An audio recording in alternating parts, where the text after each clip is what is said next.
everyone. We are back. Apologies for missing our normal short show time of Friday afternoons, but I had to take a sick day.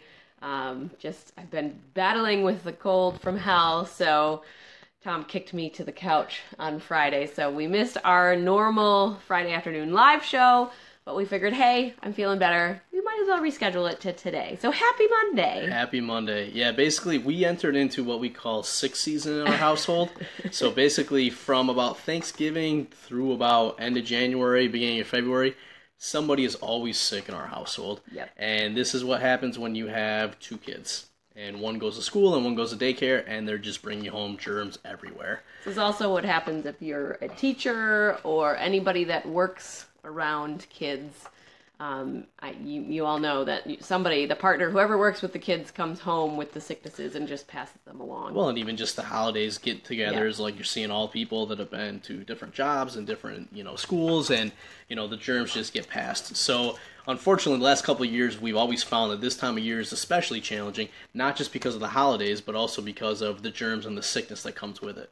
So I think that's one of the things we've started to do is just understand that we're going to be busy these times of year, we're going to get sick, and we're probably not going to be able to get as much done as we had hoped for. Yeah. Well, and the other part of that is just remembering to take care of yourself around the holidays. I mean, us as entrepreneurs, self-care is often that word that's thrown around like, oh, you should be practicing self-care. Sometimes self-care is just staying as healthy as humanly possible. Well, and that's why I kicked you to the curb. Exactly. He always yells at me because I try to be super mom. Let's be honest, who else out there tries to be super mom and do all the things and keep all the dishes clean and the house clean and get the kids all ready to go and the holiday season and you're planning all the things and you forget to take care of yourself. All right, so before we get too far in, if you're watching live, comment down below, say Team Live. Otherwise, if you're watching the replay, comment with hashtag Team Replay. And we are live from the page today, so if you haven't seen us live before, let us know. I'm obviously Ariana, and this is obviously Tom from tomandariana.com. And we also have our free Facebook community over at familyentrepreneurlife.com.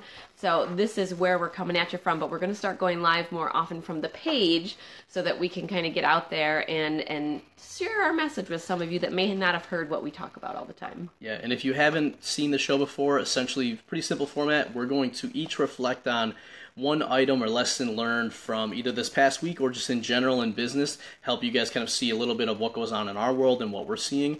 And then the bulk of our show will be talking about a specific topic. So this could be something that's going on in our lives, something that we're seeing in the entrepreneurial space, or a challenge that we're seeing a lot of people run through. Mm-hmm. And then finally, we're going to be calling out one of the threads in our Family Entrepreneur Life group because we have a lot of good discussions there, and we just want to highlight some of the good conversations that's going on and share that back with you guys and also get your thoughts on what's going on there. Yeah. So what do we got for this week? Or I guess last week. Last week. So let's see. I've got my reflection, which was, it's interesting. We're at this Black Friday, Small Business Saturday, Cyber Monday, and everyone's got a course or a promotion or some sort of item going on. And what tends to happen this time of year is that everyone gets all excited and they just spend a lot of money because courses are on sale. Let's see some emojis from all you Black Friday, Small Business Saturday, Cyber Monday shoppers, because I know you're all out there watching. Yeah, and the challenge is a lot of people get excited because they see that a course or a product is on discount, and then they go and buy it even though they don't really need it. Or they don't need it right now. And what tends to happen is that a lot of people get excited and they buy a training course and then they never use it. Or a software. But they got a really good deal on it. Mm-hmm. Right? I mean, we've talked to people, we've got people in our community that say, yeah, I bought this like 2 years ago and I haven't used it yet. Or, I have this great training, but I just haven't had time for it. So my reflection is really part of our journey and then part of working with a lot of entrepreneurs. You don't need more training. I'll tell you this again. You don't need more training. You probably have the information that you need in the books that you've read, in the podcasts that you've listened to, in the videos that you've seen on YouTube, and in the training courses you've already bought. So it might be a little too late because we're coming to you on Monday instead of Friday, but I just want you guys to think twice before you purchase that next training course and ask, do I really need this? Would I be buying it if it was full price? And is this going to be one of the trainings that I need to do the next action or take my business to the next level. That's a good one right there that you just said. Would I be buying this if it were full price? Yeah, I mean, I think that is a really tough question, like that people obviously don't want to answer because most likely the answer would be no more often than not.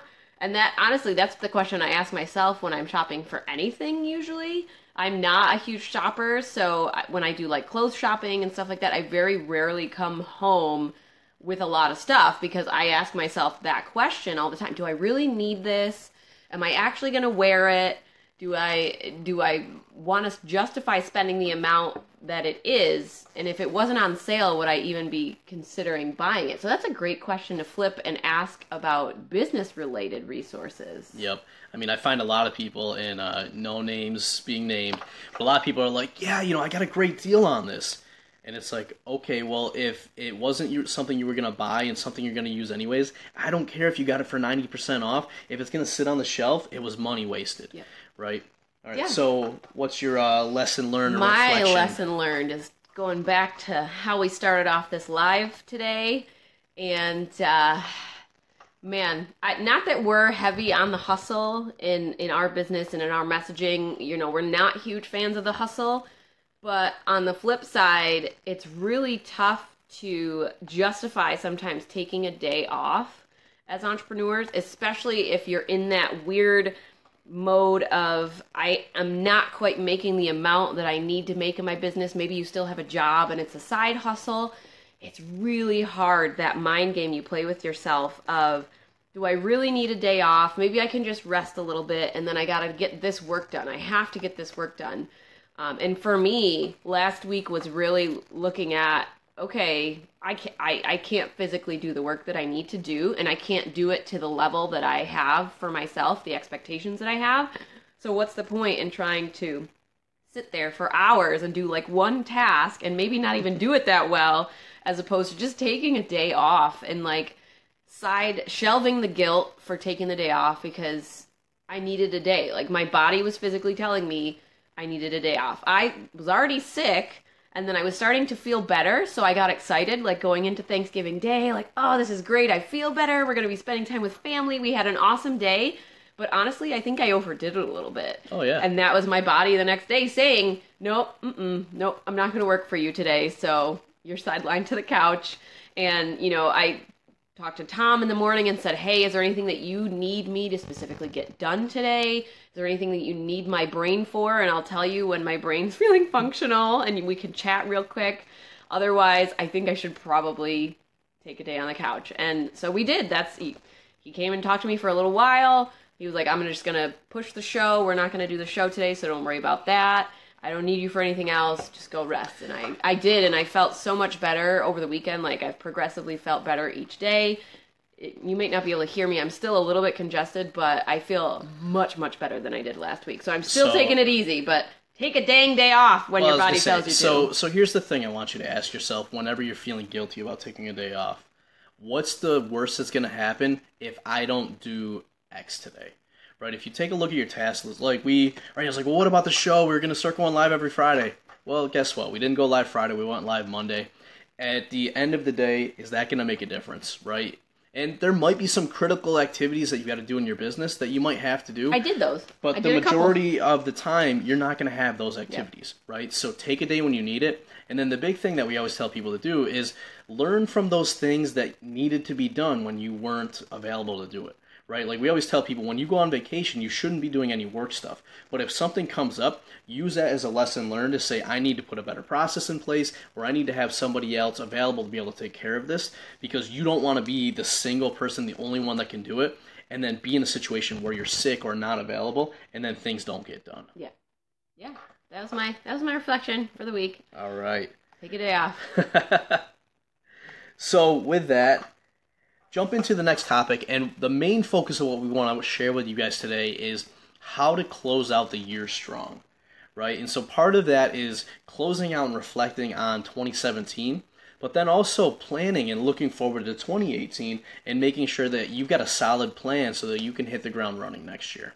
Yeah, and I mean, I'm starting to see it a little bit, a lot of the marketing out there, and you're probably going to see a lot of ads scrolling through your feed about planning for 2018. Everyone wants you to jump in their planning courses and buy their planners and I did see a couple free ones, like free challenges and such. But like everyone's talking about year-end planning, and it's great because planning is really important. But the thing to think about is it's not just about that one time of year when you're planning for the whole next year. It's very much dependent on your strategy throughout the year and how that needs to be adjusted based on what happens in your life, and looking at the year you just had to do some projections and kind of plan out your next year. Yeah, I mean, one of the biggest things is so many people this time of year, they fall into this cycle of they get all excited about the end of the year, they get all excited about planning, so they plan out their goals, and then, as you said, they don't stick with it. So what we're going to do today, we're actually going to give you the exact planning process that we go through and that we use with our clients. Because guess what? In full, because that would take forever. Yeah, but I mean, we're Quickly. going to give you the key pieces of what we go through. And the thing is, you guys can take this and go and do it yourself.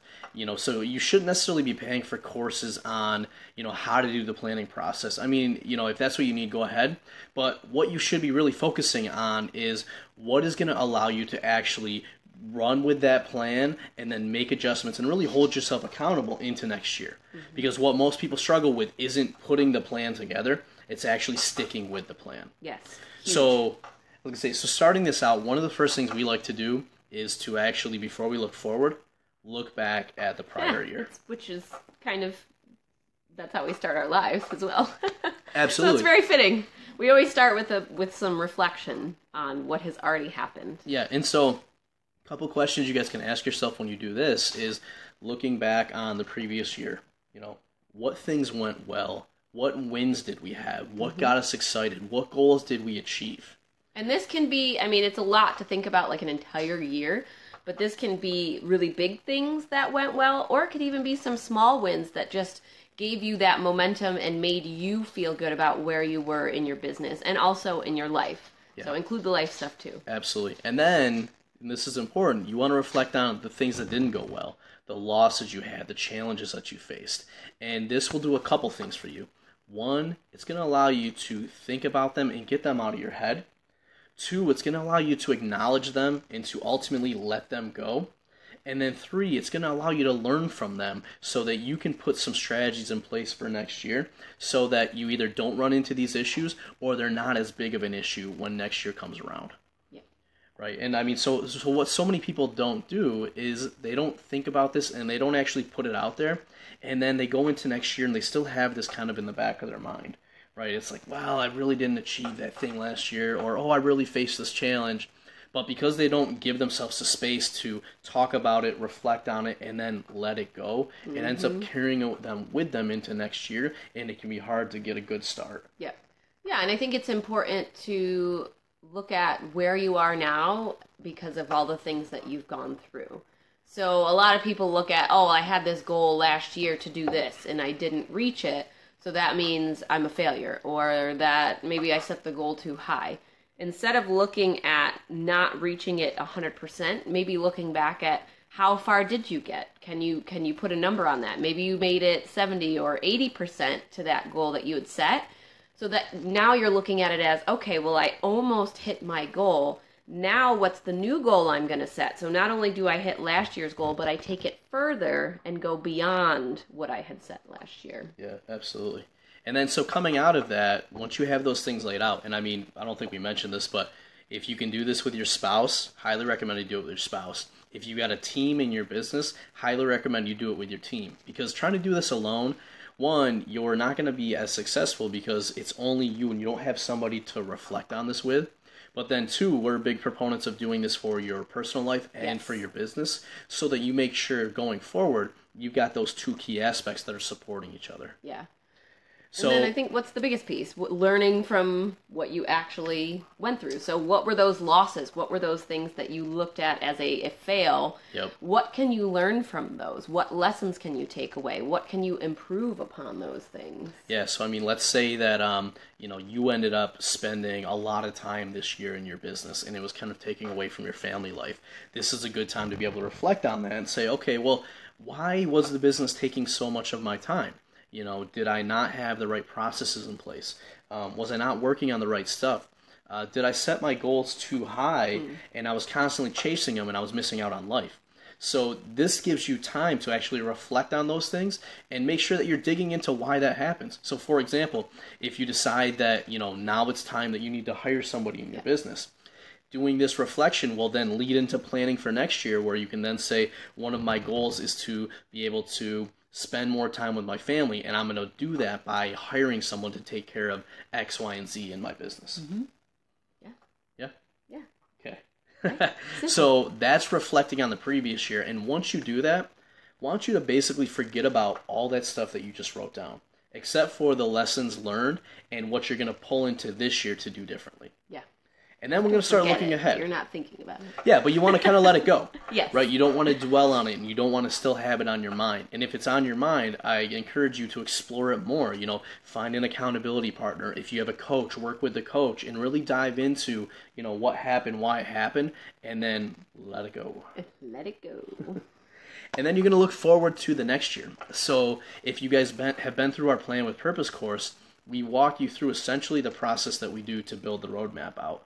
And what we like to do annually is to actually look at the upcoming year as well as kind of the rest of the roadmap beyond that. Mm-hmm. So this is a good opportunity to say, okay, what are the major goals that I have for the next 1 year, the next 3 years, the next 5 years, and kind of relay them out. Is the time frame still right? Do I need to shift anything? Has anything changed in my life or in my priorities? Yep. Yeah, and so when we talk about your roadmap, this is something that we have already put in place. So we continue to come back and assess and walk through our previous roadmap to look at, here's the goals we had, what do we need to adjust, shift, change for next year. If you have not gone through and built out a roadmap for yourselves yet, this is where that Plan with Purpose course that Tom talked about would be really helpful for you, because we walk through actually setting up the first time that you walk through your goals roadmap. So we'll put the links to that in the comments below so that you can jump in that course if you'd like. But if you already have some goals laid out, or if you already have your roadmap, what you can do is at your annual planning session, pull that out. And as Tom said, you walk through each of those things that you had already put on the roadmap, kind of do a little check-in and say, is this still a goal that I have? Is this still something that I want? Is my business and also my life going in that same direction? Or do I need to do a little bit of a revamp and shift some things around and change some of that stuff? So this is nice when you're going through and looking at your business strategy. This is really where you get into the nitty-gritty of, okay, well, my business has completely changed direction, so I can take these things off the roadmap completely because I'm not concerned about those, and I'm going to focus on this one item right here. Or if you've got multiple businesses like we do, you kind of have to say, all right, well, this is going to be a really busy time of year for this business, so we want to make sure we've got our focus there, and then we're going to shift into working on the second business after that. And then also having the life stuff on there. Obviously, we've got kids' birthday parties, we've got special holiday seasons, you know, you've got some bigger life events that might be happening. So it's essential to have those on your roadmap, because you don't want to plan a huge business launch at the same time that you've got a huge life event going on. So if you can put that stuff out on your roadmap ahead of time, it's a little easier to plan your time accordingly by doing so. Yeah, and so if you guys are watching this either live or on the replay, I want to hear, what was one major success that you had last year? What was one challenge that you had? And then in a second, when we talk about how to actually set your goals, I want to hear, you know, what goals, what big things that you guys want to accomplish next year. So a lot of people, I find, when they set goals, is they actually define the work to be done and not the result that they're looking for. So there's a very simple format that I like to use when setting goals that really helps make sure that you guys are results focused, not work focused. So it is, I want to go from X to Y by Z. Very simple. So sounds simple. It also sounds a little bit like jargon. X is where you're at today, Y is where you want to be, and Z is the time frame. So, for example, let's say you're looking at your business and your business is bringing in, on average, $5,000 a month. And for 2018, you would like your business to bring in $10,000 a month. And your target to achieve that goal is by the end of 2018. So your goal would be, I want to go from $5,000 a month to $10,000 a month by December 31st, 2018. And what that allows you to do is you clearly identify where you at today, where do you want to go, and then by when. Yeah. So what a lot of people do is they might say, well, I want to launch a podcast. Okay, well, launching a podcast isn't really an end result, right? So you want to look at, well, what's the podcast going to enable in your business? And once you lay it out from where you're at to where you want to go, then you can start to say, okay, well, what are some of the key steps that I've got to do to go from where I'm at today to where I want to be? Yeah. That makes sense? a lot of sense. Yeah, because, a lot of people then end up getting caught up where they do a bunch of work and, let's say, launch a podcast, but they don't see the success that they're looking for because they never really define what's that end result. Maybe you want to launch a podcast because you want to build an audience, or you want to build your email list, or you want to sell more of your product. You want to define what that end result is, and then when you set the goal, you can clearly understand what the end result is and define what the key actions are. Well, I think that also helps you figure out the strategies that you're going to use when you launch that podcast to get to the goal that you're ultimately trying to reach. Because, people launch podcasts for any number of reasons, but most often it's as some sort of marketing channel. So if you're launching it as a marketing channel, you need to know what that end goal is so that the strategies you take while you're launching and while you're doing your podcast are actually behind the scenes getting you closer to that goal, as opposed to just as another marketing channel. Just like jumping on another social media platform. Correct. You don't want to just jump on any platform or every platform. You want to have a specific strategy behind those so that you're not spending a ton of time and maybe even a ton of money doing something that's not actually getting you towards your end goal. Yeah, that's a great point. So I don't think we've talked about this too much on here, this concept of opportunity cost. So essentially, we only have a limited amount of time and a limited amount of money. So if you define your goal as launching the podcast, what you're actually doing is you're not able to do something else in your business. So Or life. a lot of time, or life. So for a lot of people, it's a challenge to say, well, I've got all these things I want to do. I'm not sure which ones I should do. But if you first define the goal of, let's say, increasing your revenue from $5,000 to $10,000, what that then allows you to do is look at all the things you could do. Launching a podcast, launching a new product line, increasing the ads that you do on this platform. You can then look at all of them and say, okay, which one do I think is going to have the best chance of getting there? And then focusing on that instead of splitting your attention across all of them. Well, and I think this comes down to, I know we're getting off on a little tangent, but this comes down to the FOMO. For people who don't know what FOMO means, give them the definition. Fear of missing out. Fear of missing out. And How it is many of you real. out there are dealing with FOMO? Obviously, this whole weekend is FOMO-based. Fear of missing out on all the great deals. But it happens a lot to us in business as well. We're taking in all of this content, free content from all of these successful people. We're seeing all of these free courses on how you can start a podcast and how you can do this with no money. And it's a lot of times people see successful people and they want to emulate what those people are doing because they see it working for them in their business. But the important piece is those people probably picked one channel and did that channel and had a strategy behind it till it started working, and then they jumped down the next one. Correct. So instead of trying to do all of the things at once and getting a little bit of FOMO and saying, oh, now I got to start a podcast because so-and-so just started a podcast and it's going great and it seems like so much fun, instead you have that goal that you have set. I'm at X, I want to get to Y by Z, your timeline. If a podcast is not going to get you there, as fun as it may be, as cool of an idea as it may be, podcasting is always going to be there. So maybe you put that on the back burner and you don't focus on that right now. You pick something that's going to actually help you with that goal and not take so much time and money. To say we're picking on podcasting a lot today. I know. But so actually a couple of my coaching clients, we're going through this activity right now. They've had a podcast in the past. They want to do it again. But as we started planning their goals out for next year, the podcast isn't the right thing to do right now. And actually for a couple of these clients, I said, I love your podcast and I want you to do it again, but I want you to do it when it's going to achieve the goals in your business. And right now isn't that time. Yep. So once you've got your annual goals laid out, and you want to do this for both, life and for business. Like, I mean, we start with life. Like, we say, okay, we want to take X amount of trips, or we want to make sure that we get X amount of date nights out away from the kids. So we start there and we do those first, and then we go through each business. If you have one business, you can just focus on that. But then what you want to do is you want to take the 1-year goal and you want to start breaking it down into quarters or 90-day goals. And if you think about it, you can use the same process. Yep. So if you want to go from 5,000 in revenue to 10,000 in revenue by December 31st, you might go from 5,000 in revenue to 6,000 in revenue a month by March 31st. Yep. Are there 31 days in March? I think so. 30 days, half November. Oh gosh, I do the knuckle trick. January, February, March, April. What's that trick?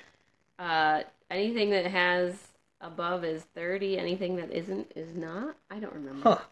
I've never heard of that one. All I know is I can figure it out because February is down here, so that means it doesn't have 30 days. Gotcha. It has 28. Interesting. Right? Something like that. You learn something new every day. But so then once you have that laid out, now it's much easier to not get overwhelmed by the $10,000 goal and having to double your business next year. But now you can focus on the incremental steps. And if you know that you've got to make an extra $1,000 a month in the next 90 days, you can start then evaluating, well, what are the different options that I have for that? And then you can even further start breaking that down and say, okay, well, so in 30 days, I want to add, a third of that. So I want to add $330 a month in revenue. Well, now you can start looking at the products you offer and say, okay, well, how many products do I have to sell to make an additional $330? So what this really allows you to do is continue breaking your goals down until you can now get very actionable and say, okay, well, I can sell an additional 5 products and I can make up that $300. Yep. So my goal is now to sell an additional 5 products in the next 30 days. Yeah. And you're kind of jumping in between our Plan with Purpose course, and then we just did a free workshop on this page called Find Your Freedom, all about breaking down the numbers and how you kind of use those metrics to find your freedom. So you're kind of doing a little bit of combining there with those two, the free course and then the free workshop. So I'll also post the link up down below to the workshop just in case any of you are interested in watching that. But basically, you do the same process to break your roadmap down into quarters, and then once you have quarters, you would break it down into each month of that quarter. And then basically what we want to make sure people have is some sort of process in place to do the day-to-day tasks that are going to take you from that month to the first 3 months in the first quarter, and so on and so forth throughout the year. Yep.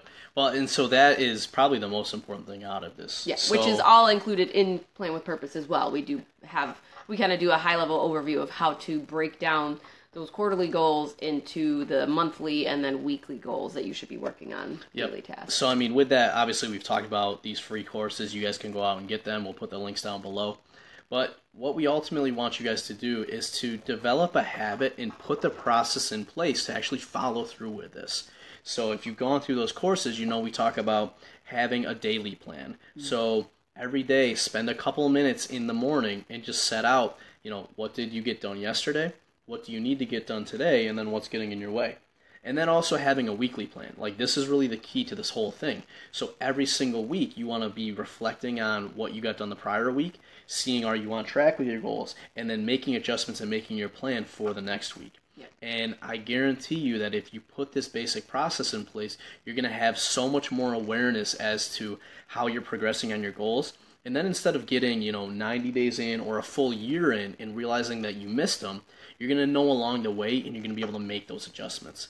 And that's one of the biggest things that we've seen with the people we've worked with is having that plan in place and then also having accountability or somebody to help you say, well, when should you persist through a challenge and when maybe is that strategy no longer working and you want to make an adjustment to another strategy. That is what makes or breaks successful people and successful entrepreneurs, is that ability to have good information on how you're actually doing and then be able to have the guidance to be able to make those adjustments when needed. Yeah. All right, so I'm going to swap topics here since we've been talking about planning forever because, that's our jam. And we want to jump to the post of the week. So this is the part of the show where we highlight a post or a question or something from our Family Entrepreneur Life Facebook group And this week was a question posted by Tom titled, "Why do you think most small businesses fail?" And this post blew up. He apparently asked really good questions because pretty much every post of the week that we've talked about so far has been one of Tom's. If you are in the group or if you want to join the group and you'd love for us to pick one of your posts to be the post of the week, please jump over and, ask some questions or start a debate or post up anything that you like, really, to create engagement in the group and get everyone active and answering. And you never know. It might just be yours that comes up next week. And if you're not in the group, you can get there by familyentrepreneur.life.com. Oh, yeah. Obviously. Obvious for us. Yeah, we forget when we're on our page versus in the group sometimes. All right, so I love this question. I love seeing responses. So I just want to read through a couple of these, and we can hit on, our key thoughts. Yes. So Amanda says lack of support. And there was a little bit of a dialogue back and forth here. About what do you mean by support? Yeah, and what the right kind of support is. Mm-hmm. And essentially what she says is there's a lot of quote-unquote experts out there who are very good at convincing people that they know what they're talking about. In contrast, the right support is someone who can help you hone your offerings, narrow your target market, and validate those ideas. Love that. Yeah. Because I think that's a trap that a lot of us fall into, is that we go and we get drawn into the very slick marketing or the very slick copy, and we end up buying courses or following gurus or experts that aren't necessarily aligned with what we need to do or really guiding us on where we need to be. So I agree, the right type of support is critical. Yeah, especially if there's so many different types of small businesses out there. You could have one person who is an online entrepreneur selling digital products, and you could have someone who is a brick and mortar business owner. They need different types of support, or they may need different levels of support based on their business, based on their target market, based on them and their values in their business. Yeah. So I think having the right kind of support is definitely crucial. Yeah, there was a couple people, Alexia and, Rick and a couple others had said the lack of product market fit, or the lack of actually having good marketing and being able to consistently get people in. Yeah. And this is actually one of the biggest challenges that we see most businesses have, is they're really good at what they do, or they have a really good product, but they haven't made sure that there's enough of a market there. They haven't defined who their ideal customer is, and more importantly, they haven't figured out how to consistently bring those new leads or those new potential customers into their business. Yeah. Yeah, I think that's huge. The fit, the correct fit of your target market. Yeah, Kevin, and knowing where to find them. Well, that's the biggest thing is, I don't think a lot of people know where to find them, so they end up kind of doing this shotgun approach to marketing, where they go out and, like you said earlier, they try to go on every social media platform and they try to go through every marketing channel, and they do a little bit of everything instead of focusing on just one channel, the right exactly. channel. Kevin actually says a really good one: lack of necessity. A poor man is open to being more coachable and follow through due to their necessity to change their entire life than most who take for granted their conveniences and rely on everything else but themselves to thrive. And we've talked in the past about being comfortable, and that is a big challenge that a lot of people have. A lot of people are too comfortable, let's say, in their life where they really don't need their business to succeed. And I mean, that's a good spot to be at, but the flip side of that is if you're too comfortable, you may not be putting in the right effort or the right energy to actually have that thing be successful. Well, and I think if you're too comfortable, a lot of times that's where people eventually lead themselves to burnout at some point, because they're doing a lot of the same tasks and they're not changing anything. So they're not actually growing to where they want to be. They're not seeing any progress. And it doesn't matter how hard they work or how much extra stuff they put into it. They're comfortable enough that they're not setting those goals high enough, and they're not taking some risks and doing things that scare them. So their business doesn't actually ever grow past the level that it's at.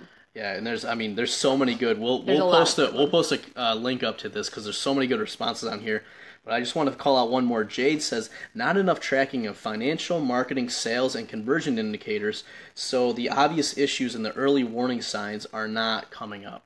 And I think that's a huge one as well. You guys know that I am the numbers guy, whether it's finances or whether it's marketing, whether it's metrics, but it can be overwhelming. But I'll tell you, once you've really sat down and figured out, how much money is coming in, where's it going, are your percentages right, and then once you have the couple key indicators, I mean, it's like the the analogy I talk to people about is it's like going to a sporting event and having a scoreboard, right? A scoreboard is really up on the wall. It's giving you a couple key pieces of data, and based on that scoreboard, you know what to do in the game. I mean, imagine going to like a basketball game and you're in the final 2 minutes of the game and you see from the scoreboard that you're down by 2. That's going to change how you play compared to if there was half the game left. Or no scoreboard. And that's the challenge that most business owners run into. They haven't created a scoreboard. So they're in their business and they're like, well, what should I do next? And without a scoreboard to guide them, it's like, I don't know if I'm close to my goal and I just need to get over the final mark. Mm-hmm. I don't know if I'm very far off and I've got to start shooting some three-pointers and playing differently.